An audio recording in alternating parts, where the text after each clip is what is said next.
गुरुर्विष्णुः गुरुर्देवो महेश्वरः गुरु साक्षात् परं ब्रह्म तस्मै श्री गुरवे नमः। तस्मै श्री गुरवे नमः। सदाशिवसमारम्भां शङ्कराचार्यमध्यमाम् अस्मदाचार्यपर्यन्तां वन्दे गुरुपरम्पराम्। In our last session, we completed up to the 17th shloka. तथाप्याभाति कोप्येष विचाराभाव जीवनः अवश्यायाश्चिदाकाशे विचारार्कोदयावतिः।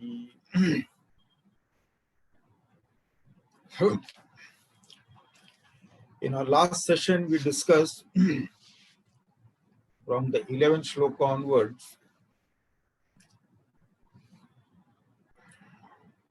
that it is the ego who is the waker, dreamer, and deep sleeper.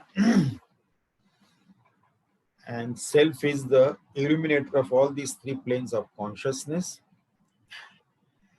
Therefore, there is no sleeping, dreaming, or waking for the self. They belong exclusively to the ego.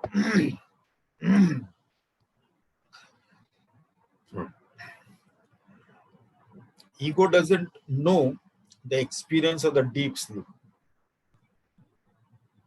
If we say that ego was active in the deep sleep state, then it won't be a deep sleep state, isn't it? If there was a known difference for the ego in the deep sleep state, then it won't be a deep sleep state anyway. So it doesn't know the experience of the deep sleep state that is illumined by consciousness. So consciousness illumines not only the Sushupti Avastha, the deep sleep state, it also illumines the sleeper in the deep sleep state, both. So this we had seen, and then in the next shloka, it was discussed that when there is a knower and something to be known, it is called as a particular knowledge. Now this particular knowledge, like this, so particular knowledge idam is found in waking state and the dream state. And the cessation of particular knowledge is the deep sleep state.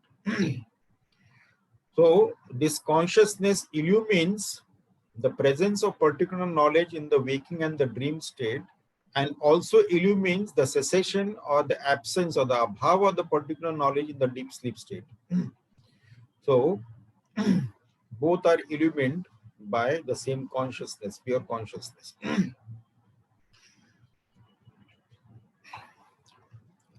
So as regards this consciousness is concerned, we are the pure consciousness, pure awareness, which does not rise or fall, or doesn't grow or die, which remains the same at all times. Then of course, in the 13th verse, it was also discussed that it is not subject to any kind of the sixfold modification, Shadvikara. Being knower of the modification, I am outside the field of modification. I cannot be subject to modification. If I was also part of modification, if I am undergoing modification, I will not have any knowledge of the modification at all. To know any changes, any modification, one has to be outside the field of change.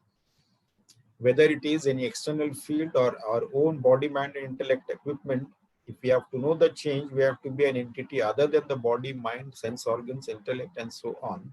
Otherwise, we will not know the changes. A continuously changing entity will not know the changes taking place in the continuously changing other entities.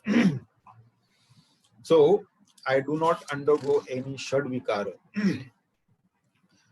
Tena tena hi rupena jayate liyate muhu vikari vastunah tesham anusandhatruta utah.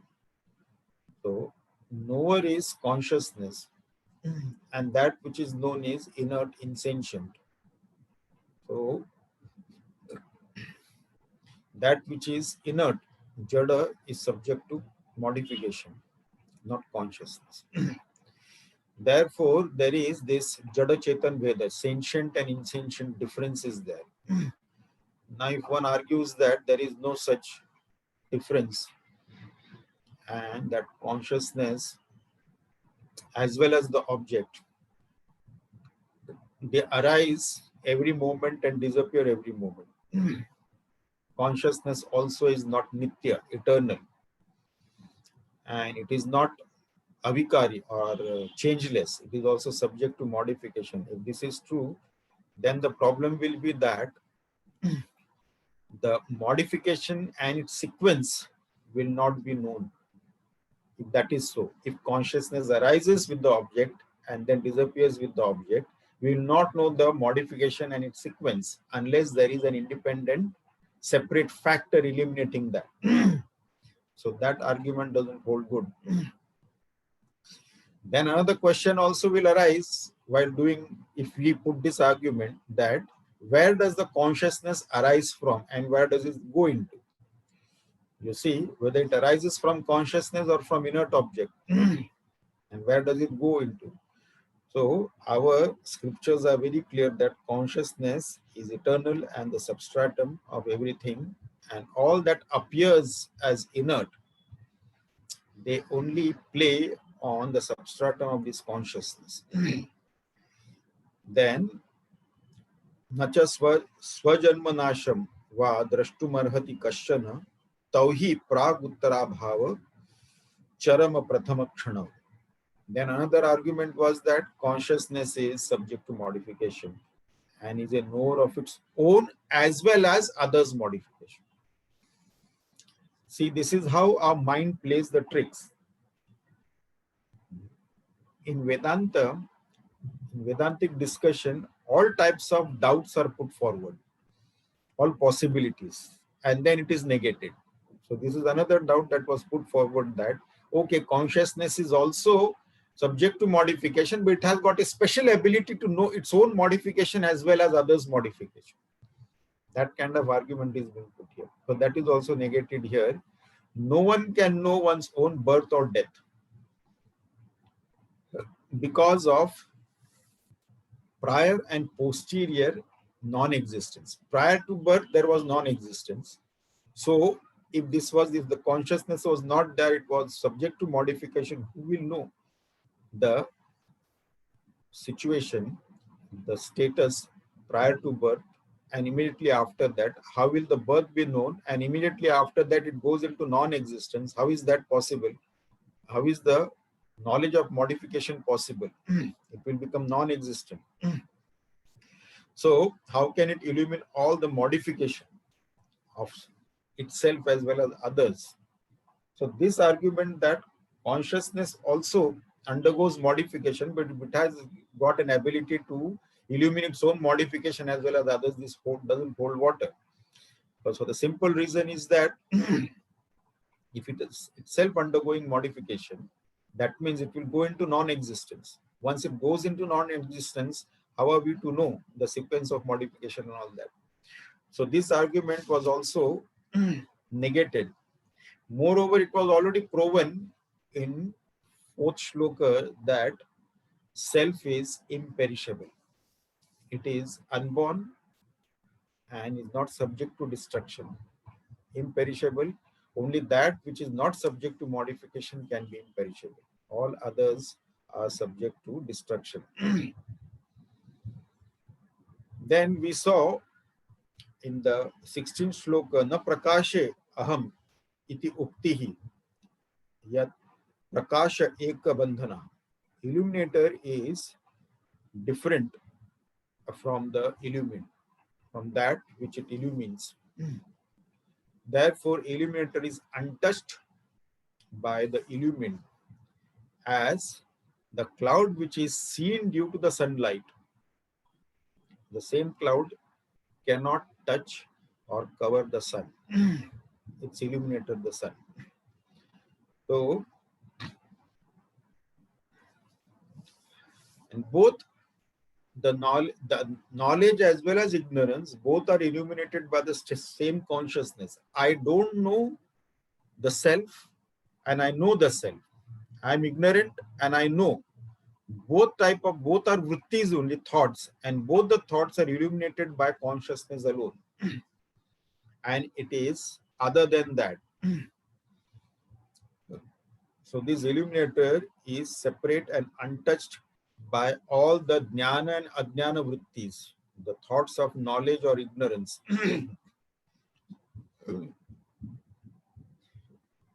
And ignorance itself is of opposite nature. It cannot be in Atma. Swaprakasham tam atmanam aprakasha katham spushet. They are of the opposite nature, so therefore it cannot exist in Atma. So it remains untouched by this ignorance vritti, ajnana vritti, because they are of opposite nature and it can't exist in Atma. Just as clouds can't exist in the sun. So similarly, this ignorance can't exist in the self. Then in the 17th shloka, in the shloka that we concluded with the last session, the example of this mist was given. As mist is intangible. We can't see it, we can't see through it, we can't catch hold of it, but we can pass through it. It is all intangible. We cannot sweep it also, but only when the sunshine comes, it gets cleared very clearly. So also, ignorance can be negated by inquiry, by the rise of the sun of knowledge. It can be negated. Like the rise of the sun, the mist gets cleared, evaporated. So also, with the rise of this sun of knowledge, ignorance also can be negated. Now, if we had done up to here, while doing this, then a doubt had arisen. What was the doubt? That Vedas also exist in the relative existence. This was the doubt that was put in. If everything is unreal, then what is the status of the Vedas? The scriptures, they point out different worlds and methods of attaining them. They also point out that we are in bondage. We must seek and gain to liberate ourselves. Gain knowledge to liberate ourselves. If Vedas are unreal, then they will lose their authority as a means of knowledge. And then Vedantin argued that when do the Vedas lose their validity? Before or after gaining knowledge. So if it is after gaining knowledge, then it is a good thing.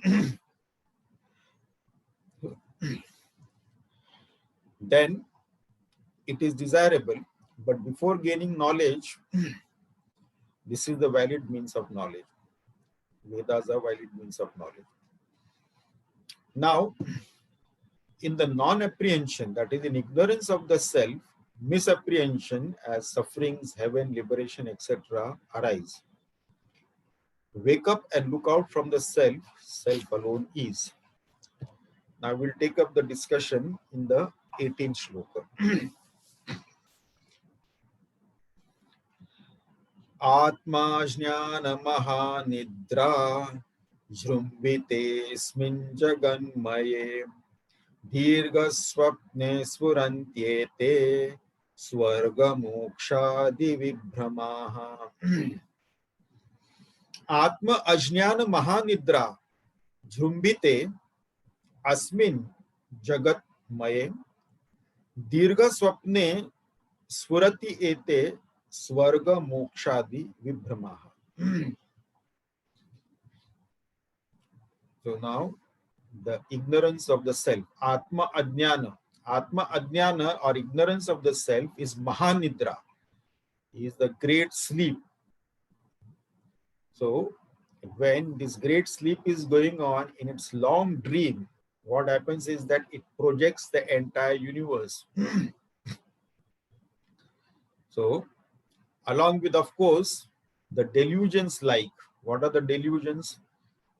Heaven, hell, moksha, jivas, various jivas, then the samsara, and so on, all the world, all these jivas, then their karmas, their karma phalas, etc., they are all projected in this great dream called as Atma Adhyana. When there is an ignorance of the self, then this is the big projection in the Mahanidra, the great sleep. So these are all projected and they have the same degree of reality. That's it. In the dream, we use the dream product. So the degree of reality between the dream and the waking plane is similar only. Only thing is that we take the waking plane of consciousness compared to the dream state as real because the dream state is very short and the dream state is limited to an individual mind. Waking plane is longer. We are awake for 16 to 18 hours. We are awake. And moreover, waking state is the projection of the total mind. That is the only difference. Otherwise, they have got the same degree of reality. That is dream or waking state. So also, in the dream state, we use the dream object to fulfill our dream desires.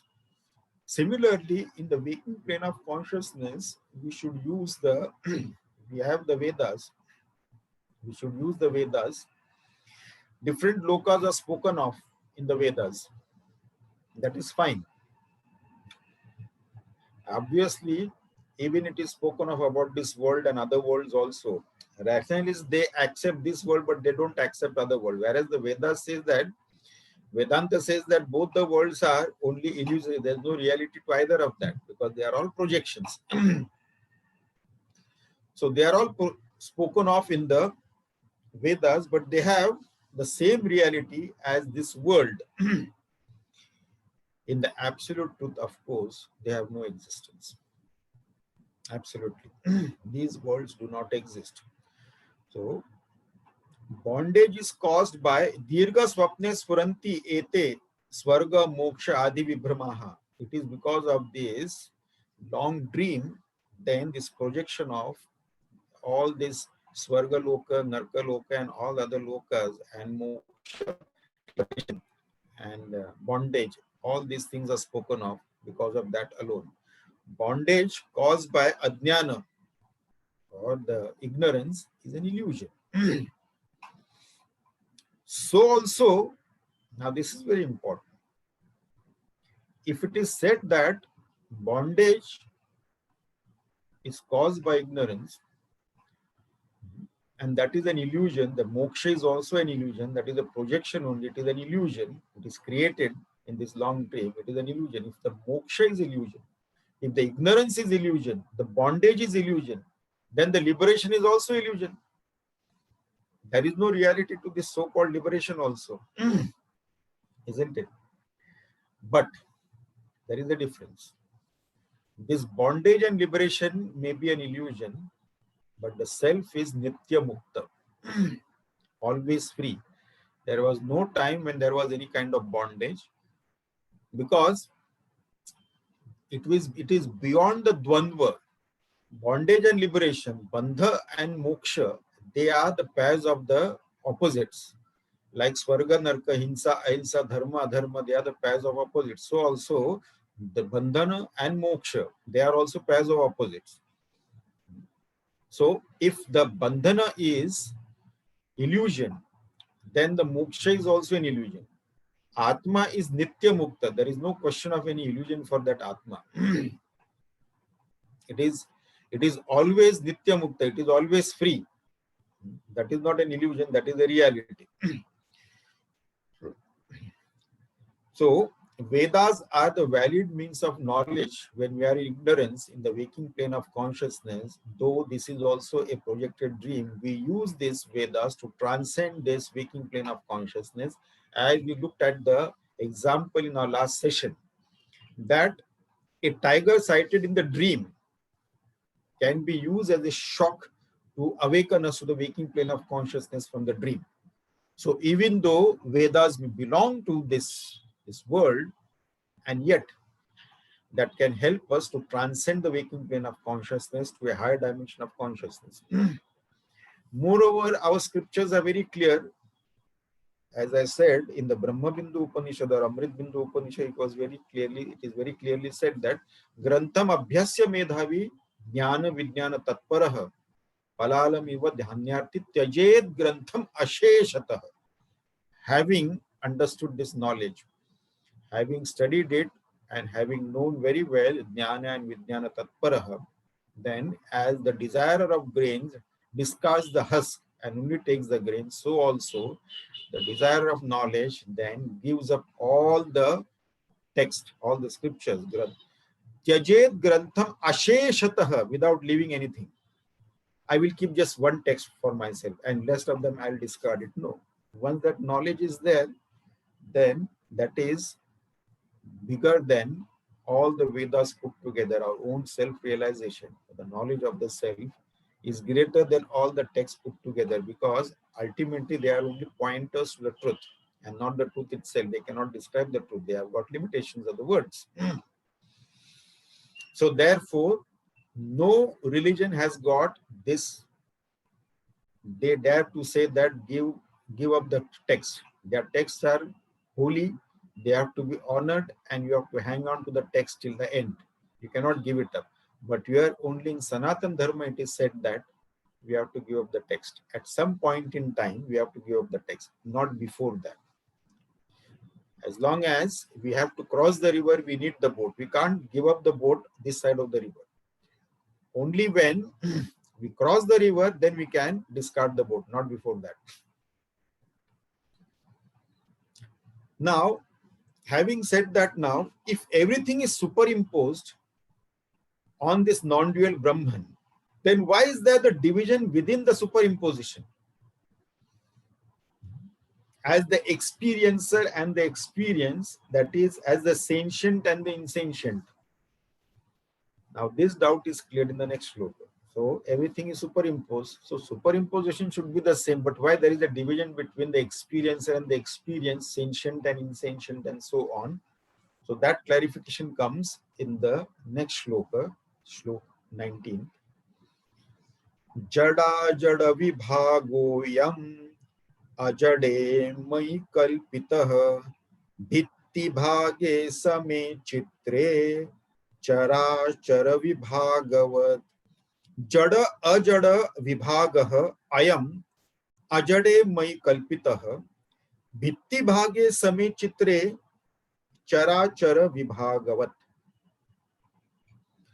So now, Jada ajada vibhagah ayam ajade mai kalpitah. So it is only imagined in sentient self, the pure self, pure consciousness. This sentient and insentient only, that the division of the sentient and unsentient, Jada ajada vibhaga, is only imagined. Now the example is also given here. As colorful three-dimensional scenery of sentient and insentient creatures and things is superimposed on the two-dimensional wall, white wall or canvas. So also the division of this sentient and insentient Jagat, with living and non-living, appears on the substratum of consciousness, which is just a superimposition. Now if you look at the wall, somebody has painted the wall, or even on a canvas. Now the wall surface or the canvas surface is a two-dimensional surface, and on which the three-dimensional image is painted upon. Now in that painting, we can see a flowing river, a static mountain, then the swaying trees, then the birds flying, children playing. So there are sentient and insentient things and beings shown there, and they are all there on one surface, on the two-dimensional surface. This three-dimensional image is projected or painted upon. Similarly, this entire world of names and forms, sentient and insentient, they are superimposed on, projected upon, or superimposed upon, appears as It is only an appearance, appears on the surface of this consciousness, the pure consciousness. It is only a superimposition. Whether it doesn't matter whether it is jada or ajada, or whether it is sentient or insentient, what quality, what form. A superimposition or an illusion is the same thing. Superimposition alone, whatever it may be, it doesn't matter. Whether it is an elephant or an ant, whether it is a the dust particle or a mountain, superimposition is a superimposition. That's it. So now, having said that, now one more doubt pops up. What is that doubt? Atman is said to be the witness of the three states of experiences, the mind, etc. Hence, there is this division of witness and that which is witnessed. So Sakshi is there, somebody is witnessing, and something is being witnessed. So there is a difference between the two. So how can Atman or I be the non-dual and immutable Brahman? So if I am a witness, I am a Sakshi, I am witnessing something, then there is a duality between the two. I am a witness and I am witnessing something. So how can I be non-dual Brahman? Now this is what the doubt is. Certainly, I am the immutable Brahman, non-dual. Now this is clarified in Shlok 20. Chaityoparāga rūpā me sakshita pina tatviki upalakshana me veyam nistaranga chidam budhe.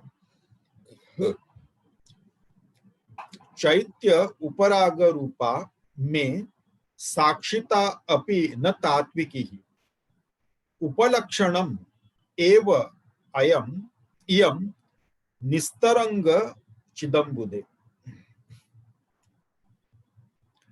Now, Chaitya uparaga raga rupa, Chaitya uparaga rupa. Now,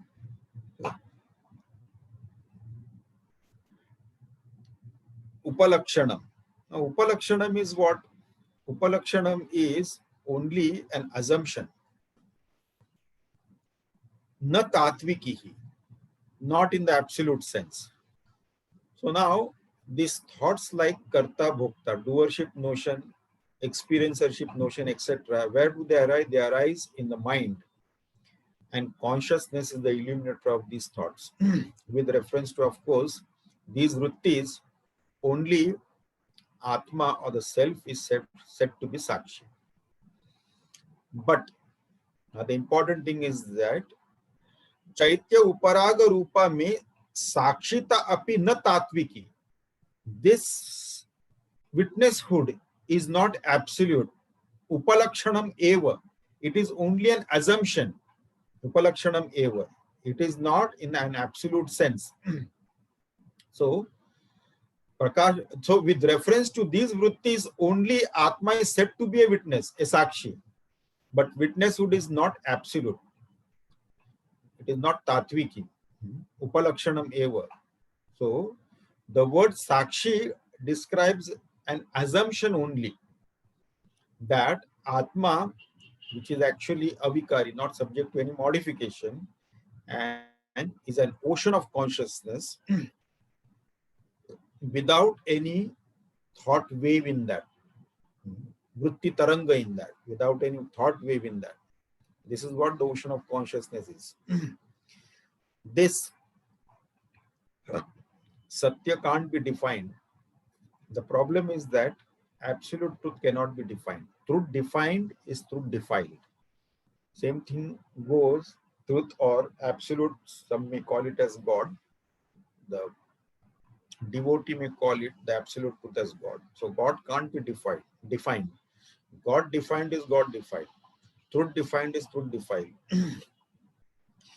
It cannot be described at all because there are so many things in this world which is part of our mundane experiences. So even this mundane day-to-day experiences, there are many of those things which cannot be described in words. What to talk about that absolute truth, which is beyond form, which is formless and attributeless. So there is no form, no quality, no color, no attribute, nothing like that. And to describe such a thing is impossible. Even our day-to-day experiences, also certain experiences we cannot describe. If somebody is asked to describe a rose can be described very well. The color, the form, the petals, the shape, and everything. But if that same person is asked to describe rose fragrance in words, then that is not possible. How do we describe rose fragrance? What do we say? Oh, it is very fragrant. How? Like any other flower? Or it is just like what flower it is like?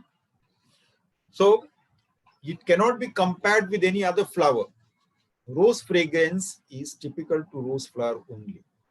It cannot be, the rose fragrance cannot be described in words. The rose flower can be described in words, but not its fragrance. Similarly, if one is asked, now this is mundane experiences, day-to-day experience and sensory experiences. If somebody is asked to describe sweetness to a person who has never tasted any sweet in his life, so how do we go about describing what is sweetness? Not sweet, sweetness. So what do we say? Sweetness is very delicious. Like what? Like a chili, like lemon. What it is, it is. So sweetness cannot be put into words. Now, the experience of sweetness or experience of the rose fragrance, they are mundane sensory experiences of this world. If that cannot be put into words, what to talk of that absolute truth, which is beyond form, beyond colors, beyond qualities, attributes. You can't even name it. An entity which has got no form, no quality, no attributes, no colors, nothing, it can't even be named. Brahman is a working name. We have to denote something, so we have given the name as Brahman. Otherwise, it can't even be named. That is the entity. So it simply cannot be defined.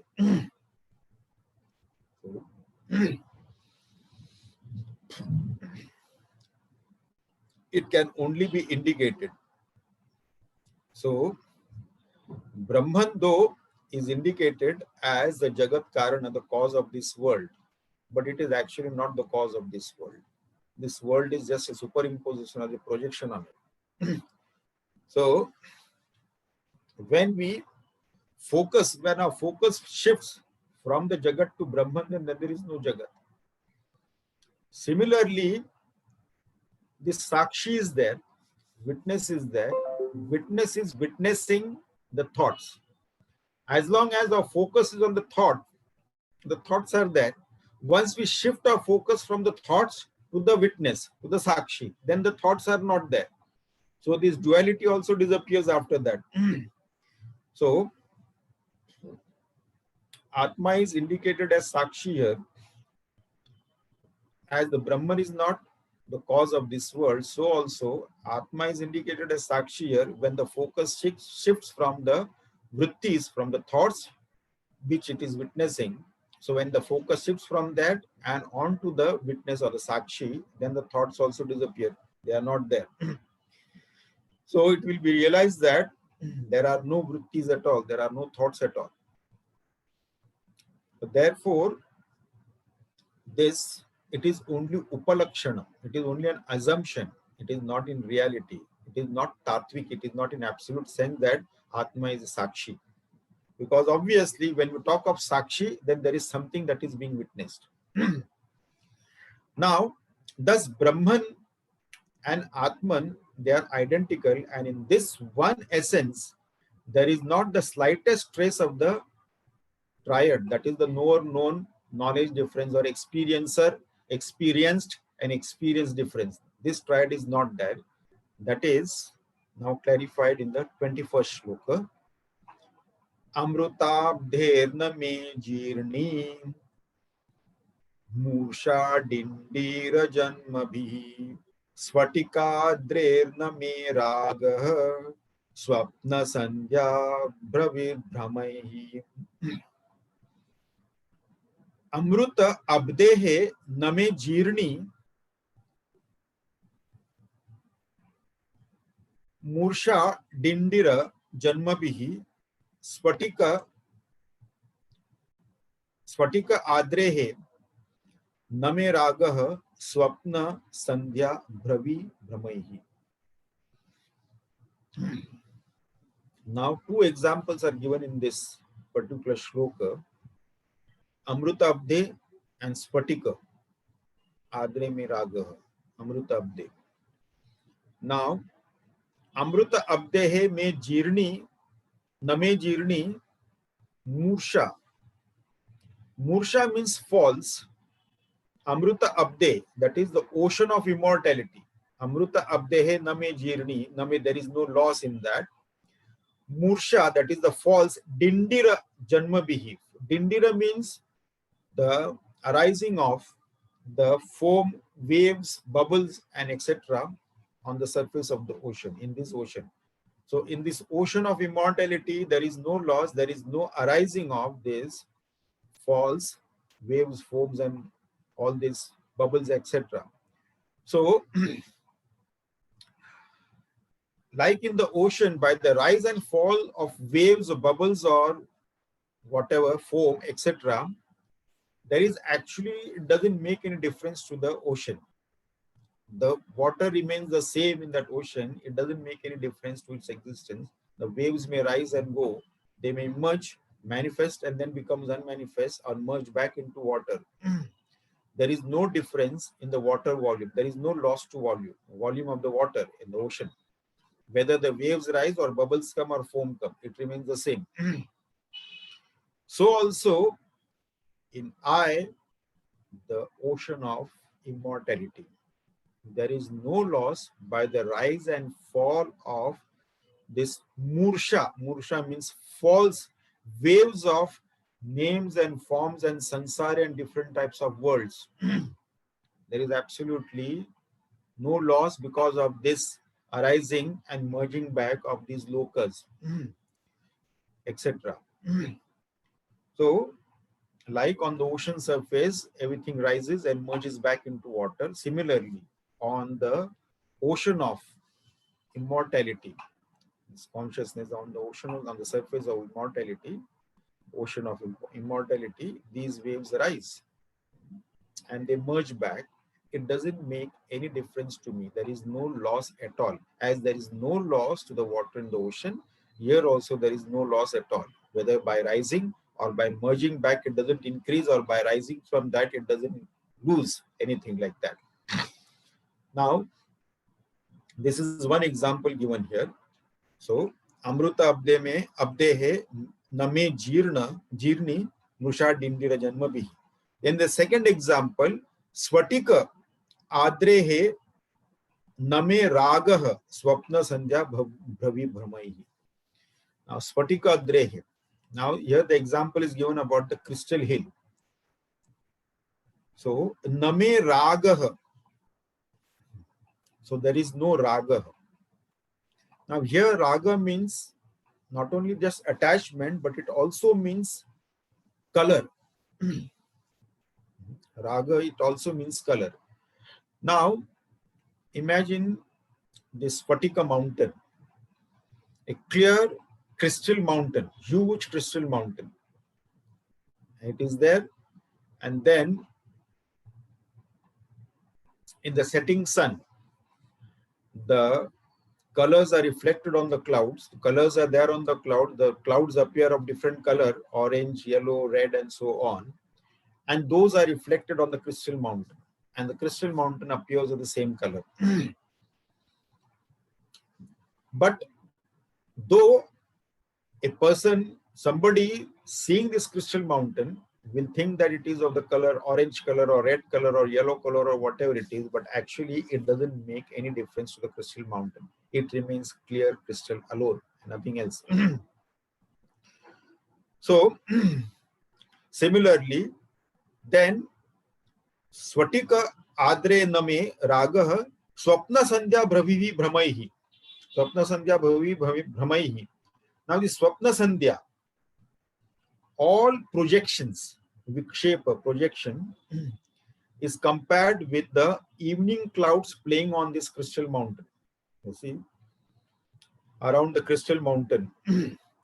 So, or so-called the crystal mountain, and it is denoting the self, the pure self. Similarly, this evening clouds playing around the crystal mountain. So this is compared with that. Now, the delusory shadows of the dusk of the dream, swapna sandhya bhravi bramaihi. So the delusory shadows in the dusk of this dream does not affect the self. In the dream, of course, so many projections are there, that doesn't affect the self. Here, dream denotes, what is the dream? Dream indicates or denotes or stands for ignorance alone. And the mental projections like ego, etc. So dream denotes the ignorance as well as the mental projection like ego, etc. So this is what it is. Swapna sandhya bhravi bramaihi. So as the clouds that are reflected on the crystal mountain, the colorful clouds, it doesn't make any difference to that crystal mountain. Similarly, this ignorance and the projections of the mind doesn't make any difference to the self at all. Now, both these examples of this ocean and the waves, as well as this crystal, these both examples have come in Atma Bodha, and we just did some time back, a text ago. Of course, some of us must have forgotten also. This ocean example has come in the 8th shloka of Atma Bodha, and there is an example of the crystal ball kept on a blue cloth. That also had come in the 15th shloka of Atma Bodha. That the crystal may appear because of the blue cloth, it will appear blue or red or yellow, whatever the color of the cloth may be. But it itself, there is no intrinsic change in that crystal ball. Similarly, in the ocean also, the waves, bubbles and foam arise, but it doesn't make any difference to the level in the ocean. So both these examples had come in our Atma Bodha. So this Atma, like crystal, appears to have guna of these panchakoshas. Because crystal ball kept in close proximity with some colored cloth, it appears of that color. Similarly, this Atma or the self or the pure consciousness in close proximity with Annamaya Kosha, then it will appear as if it is having birth, it is having death in between, it appears like fat or lean and so on. When it is in close proximity with Pranamaya Kosha, it appears to have hunger and thirst. In close proximity with the Manomaya Kosha, it appears to have restlessness and peacefulness and so on. And in close proximity with the Vijnanamaya Kosha, it appears to have, sometimes it is intelligent, sometimes it is ignorant, sometimes it is Buddhiman, sometimes it is Buddhu, and so on. It goes on. So this is, it appears to have because of close proximity, like the example of the crystal ball. But intrinsic change is not there. It remains as pure as the crystal ball. Having said that, now, a doubt may arise.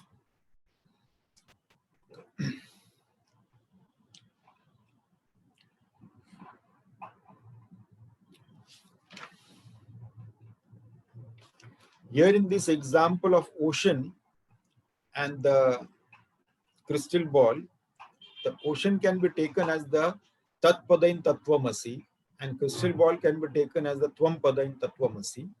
So in Tatpada, Brahman, as the ocean, is not affected by the numerous worlds that are projected on it. Similarly, the Atma Tattva, Tvampada, it is not affected by the various thoughts that is projected in the mind. Can you people hear clearly? Because of the background disturbance. Swami, do you have earphone? Huh? Do you have earphone? Yeah, I have. If you can use the outside noise can be minimized. Anyway, noise has gone, I think. Because can you hear that outside sound? Yes. So, in this, in the Tattvamasi Mahavakya, we can take this, what you call, the ocean to be Brahman, and Twampada, the Tatpada as the ocean, Brahman, and the Twampada as the crystal. So, as the ocean is not affected by whatever comes over that, similarly, on the surface of this Brahma Tattva, the different worlds are projected, but it is not affected by that. Similarly, Twampada, the crystal, and then the Sakshi is not affected by the different thoughts that are projected in the mind.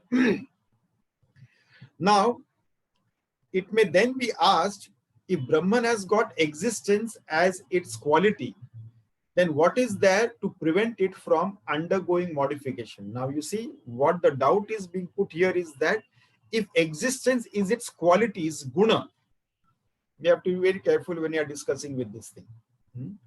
Then what is there to prevent it from undergoing modification? That is to say, everything that exists, exists because it has got existence. And since this is so, Brahman too will have to undergo modification just like all other things that keep on changing. And if Brahman does not have existence, then it will become non-existent.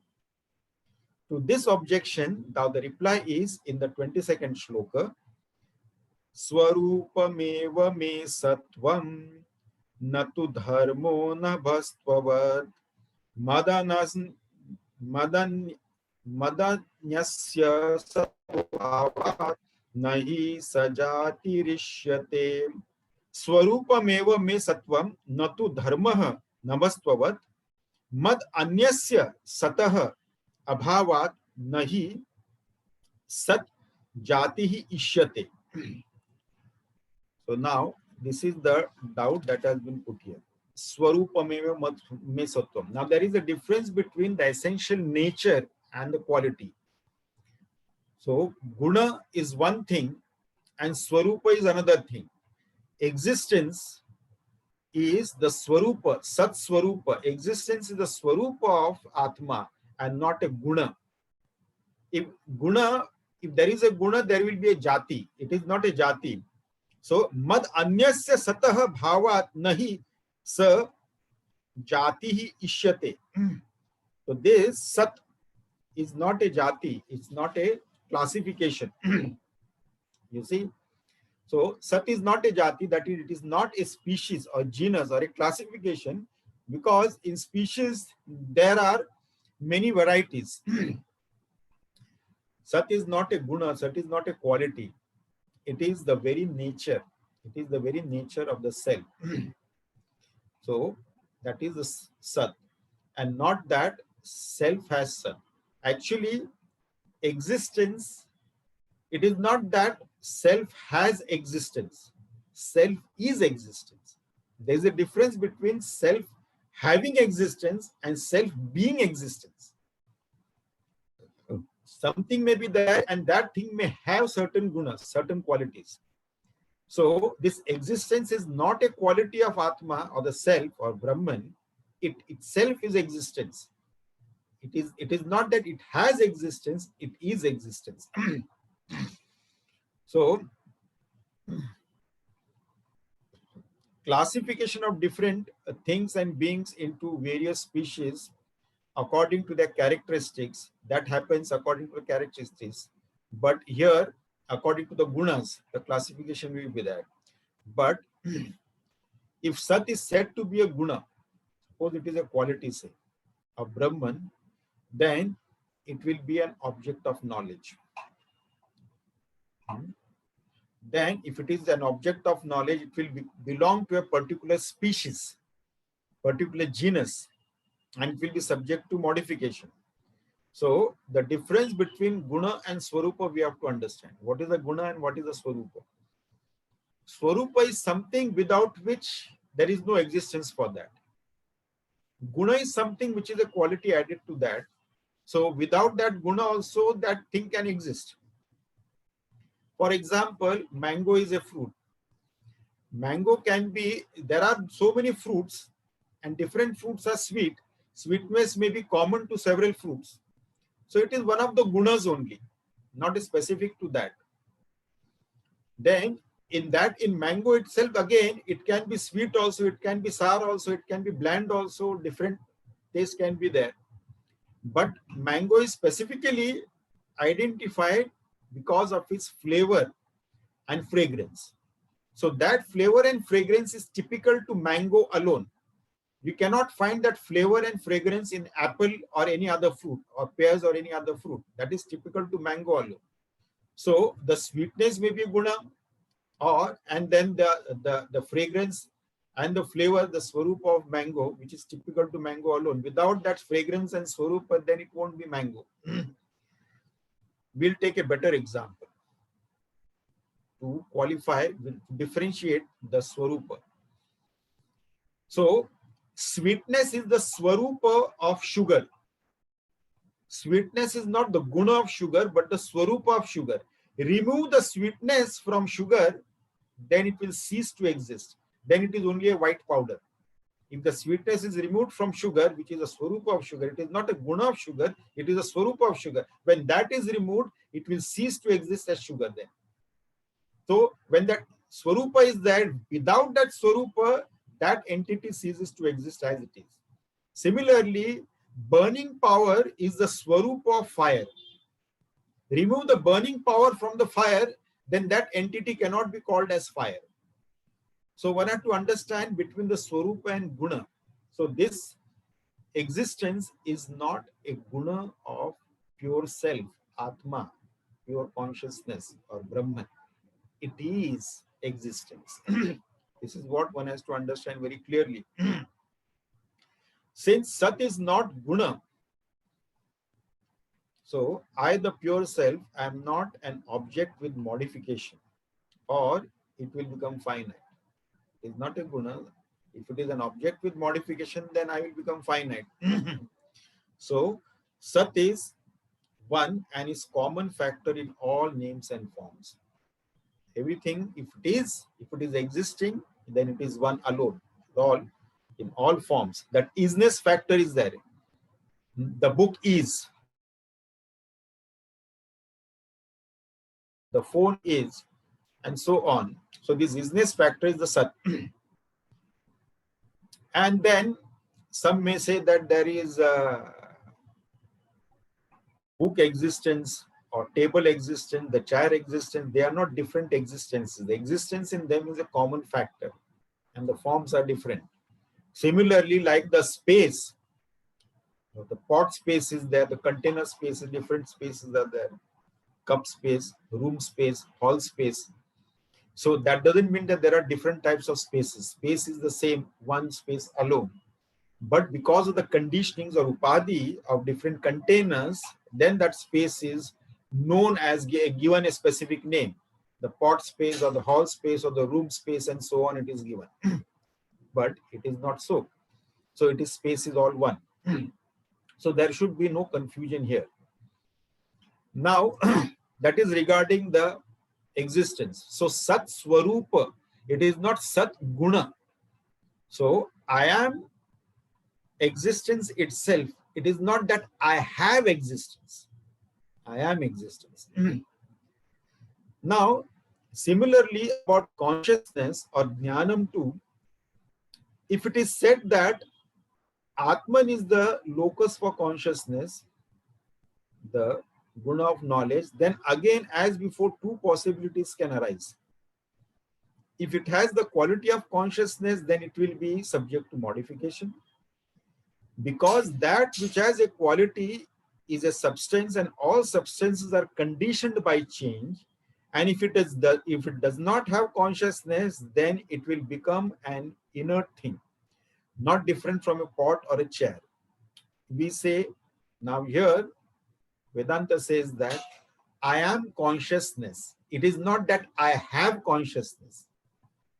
So it is not that one has consciousness, but one is consciousness. This is clarified in the 23rd shloka. So this we will take up for discussion in our next session. Now, if there are any questions to the topics that we discussed today, we'll continue with that.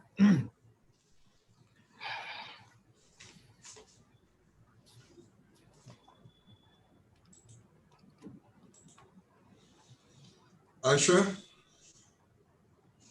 any question? No. Thank you, Swamiji. And then Hemaben.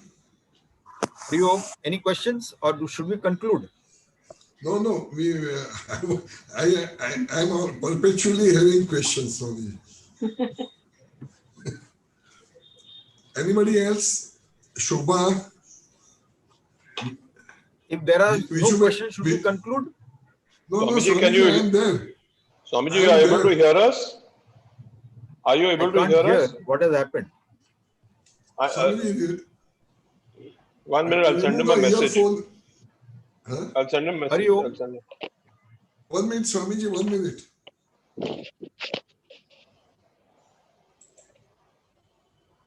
Hari Om. Any questions? Swamiji, look. Pankaj Bhai has questions. Swamiji, can you hear me? Swamiji? Okay. Can you? Yeah. Oh, sorry, that earphone was plugged in. Anyway. Okay, Swamiji, I have question. You mentioned about the dream state. There is an individual mind, and then mention about the waking state. There is a total mind. Now, can you elaborate on total mind, Swamiji? What is that? Total mind, as per our Vedas, that is called as the Hiranyagarbha. When the creation, now as per the various theories given in our scriptures, there is not one theory of creation, there are many theories of creation. So in that, all the vasanas put together. Now what happens is that when we drop a form, then an individual vasana along with a subtle body goes in search of another body. But the total vasana is responsible for the creation. So this total vasana is in the total mind. As the individual vasana belongs to the individual mind, the total vasana belongs to the total mind, and that goes into the creation. It goes into Hiranyagarbha, the golden egg, so to say, or embryo, or the womb, the golden womb. So from there, the entire creation is projected according to the vasanas of innumerable jivas.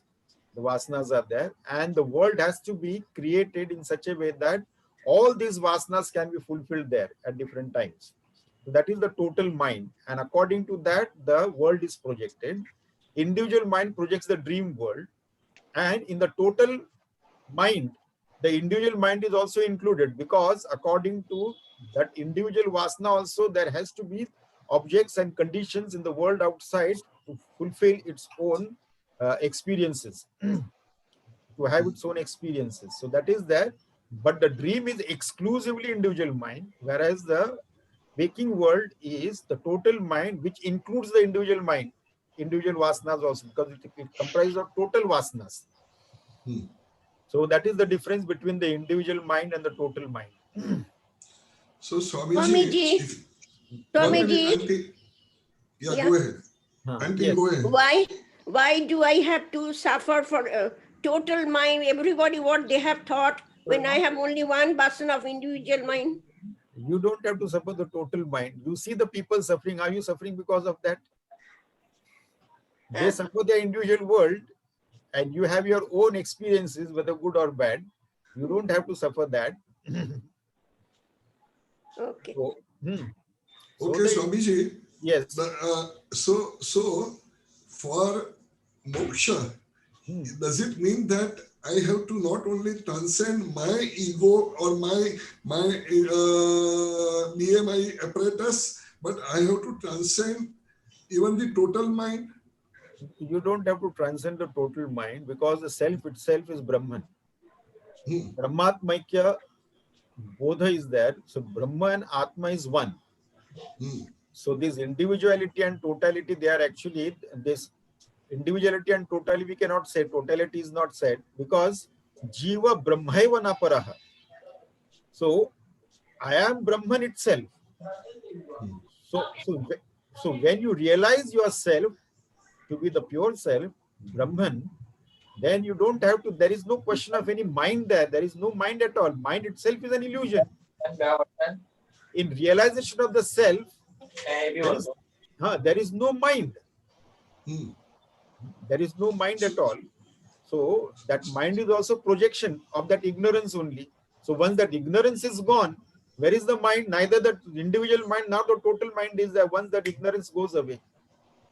So does it mean that when I transcend the my subtle body, that means that I have transcended the total mind also? See, when you have the awareness of your pure self, in that awareness itself, then there is neither an individual mind or total mind or anything like that. All the upadhis have gone. You have transcended all the upadhis, whether it is individual or total or whatever it is total in a group of illusory things. What does it matter which is what? Whether it is individual or total. Whether it is individual or total, both are illusory. So it doesn't matter what it is. Once we have transcended, once we have known who we are, with the knowledge of the self, then we have the non-dual reality, the realization, the awareness of non-dual reality. In that, nothing exists other than I, this pure self. So Swamiji, now the second question is, you say that, and Raman Maharishi also said that in the deep sleep, ego is absorbed in the source. That source is the Satchitanand, my real Sarup. See, in the deep sleep state, we have already discussed this recently also in the last time, that in deep sleep state, ego is in unmanifest state or in the seed form. Ego is not completely destroyed. Had it been destroyed, then we would be realized of the self. The ego is not destroyed. It is there in unmanifest state in the seed form. And then it will manifest again. When we come into the dream or the waking state, it will manifest again. It is there. Okay, so it is not completely destroyed at all. And then it will manifest. When does that ego get destroyed? When we lose our ignorance of the self. As soon as we become aware of our real self, then with the ignorance, because ego, mind, subtle body, gross body, everything is a product of ignorance. Once that ignorance is destroyed and we realize ourselves, then everything is gone. Then the presence or absence don't make any difference. It is an illusion for us. From our standpoint, nothing exists other than I, the pure self. That's all. No, but then ego is absorbed in the source. What does that mean? Ego so what is the source? No, source? Ego is the ignorance itself. Ego is a product of ignorance. In the deep sleep state, we are in ignorance only. So it is because ego has manifested from ignorance. So ignorance is its source. So it is there in the seed form in that ignorance. And then from there it manifests again in the dream state and the waking state. Now, now the third question, next question is, in the 20th shloka, the word has come witnesshood. In the 20th shloka? The word witnesshood. Witnesshood, yes. So that witnesshood means that when it illumines, when the self illumines my thought, this self becomes a witness at that time. And when the thought goes away, it just remains. I don't know whether I am in a position to explain to you my question. Like in the cinema hall, when the film is taken away, the light projects the screen. So it illumines the screen. It illumines the screen, and then in the absence, like on the we did the Natak Deep Prakarana in Panchadashi, where the light, the bulb on the stage illumines the drama, and when the drama is over, it illumines the empty stage. So this itself is of the nature of illumination. So what is your question now? So that means when there are no thoughts, it doesn't illumine anything, but it just remains there. It just remains like sun is just yeah. there. Sun Yeah. doesn't know whether it is illuminating anything or not. Its presence is there. It is of the nature of illumination, and it is just there, unaware of whatever it is, isn't it? Whether something is being illuminated or not illuminated, it couldn't care less what happens. Its presence is there. It is of the nature of illumination, light. It is of the nature of light. That's it. The pure self is of the nature of Sat and Chit. So, Swamiji, I felt today that all these 4-5 shlokas that you did today and explained is like Chidakash Dharana. They will help us a great deal in Chidakash Dharana, isn't it? Yes, yes, very much, definitely. These shlokas are very important. Yeah, so my next question is, when are you going to take up this Chidakash Dharana? See, Chidakash Dharana, to take that Chidakash Dharana, this on Zoom, it will be very uncomfortable taking it on Zoom. As it is, the satsang itself is not very comfortable, but we are doing it now. But it is very good that when we are face to face and doing it, especially for meditation, face to face is better, isn't it? So, but can we get a prelude of it? Yeah, Chidakash Dharana.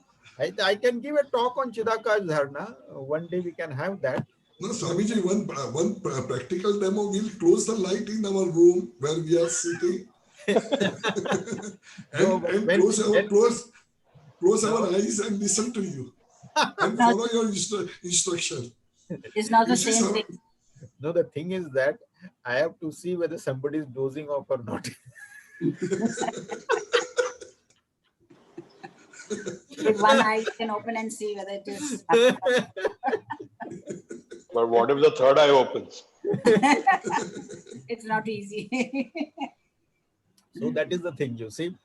So we'll have this Chidakash Dharana session maybe sometime. Let us see when it will be, when we'll have an opportunity. Hopefully by next year things will be better. Better, yes. Yeah, then we can have a face-to-face session rather than on Zoom. But you can explain there on Zoom. Yeah, in Zoom I will take a session on Chidakash Dharana. That's no problem. Yeah.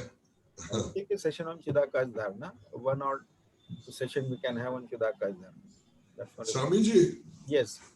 See, thing is, I'm saying jokingly that we human beings, or rather our group, we think that if we do something,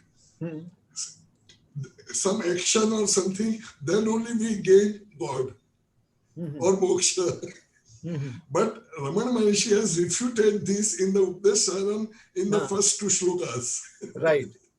But still we feel that we must do something, do some action so that we actually action. When all the action ceases, when all the struggle ceases, that is where you arrive. Right. Swamiji, I have got one question. Swamiji, you said that the sun is like on it itself. I mean, nothing affects it because it is giving illumination to everything. Then why is it eaten up by Rahu and Ketu and all that? Does Rahu and Ketu affect the sun? It is whom is it affecting? You are on the planet Earth, and when you observe from planet Earth, it appears as if the Rahu and Ketu are eating in. Does it really happen? You see Surya Grahan and then the moon covering it. Does moon really cover the sun? Can moon really cover the sun? What is the size of the sun? What is the size of the moon? So it is only for our limited eyes, the sense organs. They are limited. We see it. What we perceive need not be real. You see, we see the sun rising and setting. Does the sun really rise and set? No. It is the Earth's rotatory motion which is projected on the sun, and it appears as if that there is a movement in the sun. So, sun neither rises nor sets. So, it is only because of our limitations of our sense organs that we see this thing. You see? So we have to go beyond the sense organs. The sense organs cannot perceive the self. They have got limitations. Mind cannot perceive it. Intellect cannot perceive it. They are all limitations because they are all product of ignorance only. And we have to transcend ignorance. Once you transcend ignorance, the mind, the ignorance and their projections will have no effect on us then. And knowing the self is transcending the ignorance. Yes. Swamiji, our life is full of illusions, right? in my house and in many houses, there are so many rituals associated with lunar and sun eclipse, you know. Yeah. Now we have accepted it because, like we said, that we are in a dream, so we have to use the dream objects to use for our experience and things like that. And when we transcend that the waking to state of consciousness, the dream objects are not required. So like that. So this Surya Grahan is there, Chandra Grahan is there, and lot of fancy things are there related to that also. And how much is true and how much is false, we do not know. How far it will affect and how doesn't it affect, we do not know. There are lots of speculation and some superstitions also regarding that. So many people put so many things on that we should not cook food and we should not prepare food. But anyway, food is exposed all the time. In the fields also the food is there when Surya Grahan is there and Chandra Grahan is there. In the shops also food is there. In the market also food is there. Fresh fruits and vegetables are hanging on the trees also. They also are they affected by Chandra Grahan and Surya Grahan? We think that whatever is there, we have cooked, only that will get affected. And that which has not been cooked, it will not be affected. But what about the other foods, fresh vegetables, fresh foods that we have stocked in our kitchen, or that which is there in the market? So we do not know how far this is true. Somebody who wants to believe that they can accept it if they have some superstitious belief, we do not know. So be it. We do not bother about it. As a Vedantin, we are more concerned with knowing the self. Having realized the self, what others think and what things by, it doesn't matter at all. They are all from the limited, finite point of view. So Swamiji, Advaita philosophy will negate everything, isn't it? Yes, neti. And what remains is I alone. So Swamiji, that means but the thing is that when we negate neti and what remains is I alone, that I is not a lonely entity. That is important factor. That I is not a lonely entity, that is a blissful self. People are afraid of loneliness. I'll be publishing an article this Sunday on dealing with fear. So there is a fear of loneliness also. What if I transcend everything and I'm alone? Then I suffer from loneliness. So Swamiji, that means even the theory of karma is only a bondage that we are clinging to. So let us be free and be divine. Yeah, that is what it is. Karmas also, that in Upadesh Sara, Ramana Maharshi clearly said, see, by doing karma yoga, you don't realize the self. Right. But why we have to do karma yoga? Nishkam karma yoga has to be done for the purification of antakaran. Correct. In pure mind, only the knowledge can take place. So when the purification happens, and then we sit, because we are using intellect to ascertain what we are not. For the study of the scriptures, we are using the intellect. In the pure intellect, by doing Nishkam Karma Yoga, we are purifying our Antakaran. In that purified Antakaran, this knowledge that we are taking, that will have its effect. Yeah. And of course, having done that, having contemplated, there is a limit to the intellect also, then we transcend the intellect. Right, so it has to be, so karma has to be done. Karma has to be done to purify the mind, to purify this Antakaran. That's all. That is the only purpose. Just by doing karma, we cannot realize the self. Karma yoga has got its part. Only two yogas are there, Bhakti Yoga and Jnana Yoga. They are the only two paths for the realization of self. Apart from this, other yogas, they are only an aid to this Bhakti Yoga and the Jnana Yoga. So Karma Yoga is there, Ashtanga Yoga is there, and so many other yogas are there, Hatha Yoga and all that thing, Kundalini Yoga. They are only an aid to this Jnana Yoga and Bhakti Yoga. Without knowing the self, there is no realization, there is no moksha, there is no liberation as such. So all the other yogas are assisting, aiding these two paths, Bhakti Yoga and Jnana Yoga. Right. But Swamiji, I wanted to know, if God is not lonely, was not lonely, I'm above everything, I'm not lonely, why did he create this? I was told that because only he created. Did he really create it? Auntie Swamiji is asking And you. if so, who created it? So we have been discussing this. So who created this? We have been discussing this, or it is just a superimposition. We have seen that creation cannot come out of an inert thing. Creation cannot come out of a conscious thing. From conscious and unconscious, inert objects cannot come out from inert. Both inert and insentient and sentient cannot come out of inert thing. Consciousness cannot come out of that also. The inert things cannot come out of consciousness also. Then we see the world, and what reason can be given for this world? Then it is said that it is a superimposition. It is a superimposition. The fancy stories are there. You see, Shruti is the highest text. And most people will find difficult to understand Shruti. Vedas, and at the end of the Shruti comes Vedanta. Most people will find it difficult to understand Vedanta. So the truths given in the Shruti Mata, in Vedanta, that is diluted and given in the Smriti Granthas. They are also Dharma Shastras. And if you find that also difficult to comprehend, it is further diluted, and the same truth is spoken of in the Puranas by way of various stories, Puranic stories, and Devi Devtas. The Devi Devtas we see only in the Puranas, not in the Vedic period. And then if that is also difficult for us to follow, then Itihasas are there, Ramayana and Mahabharata is there. So the same truth is further diluted and given in the Itihasas like Ramayana and Mahabharata. And even if we find that also difficult to understand, then great saints and masters have left their writings to make it easy for us. Then we have to follow that. It is the same truth. And therefore, we have got too many questions regarding the existence, regarding the creation, who created it, why he created it. See, the plain and simple thing is that if there is a God who is infinite, in such a God, such an infinite entity, there should be no desire whatsoever, even a desire to create the world. So, if that is so, that is what Vedanta says. If that is so, then what we see around, a creation, we do see this world around us, this universe around us, various planets are there, we see that. And that is why Vedanta gives an explanation of superimposition. Adhishthana Adhyaropa. Yeah, somewhat. We can understand. Swamiji, Yeah. Yeah, so Swamiji will end the session today. Okay then.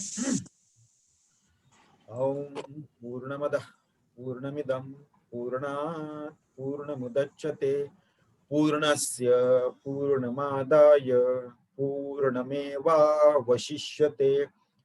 Om Shanti Shanti Shanti. Harihi Om Shri Gurubhyo Namah. Harihi Om.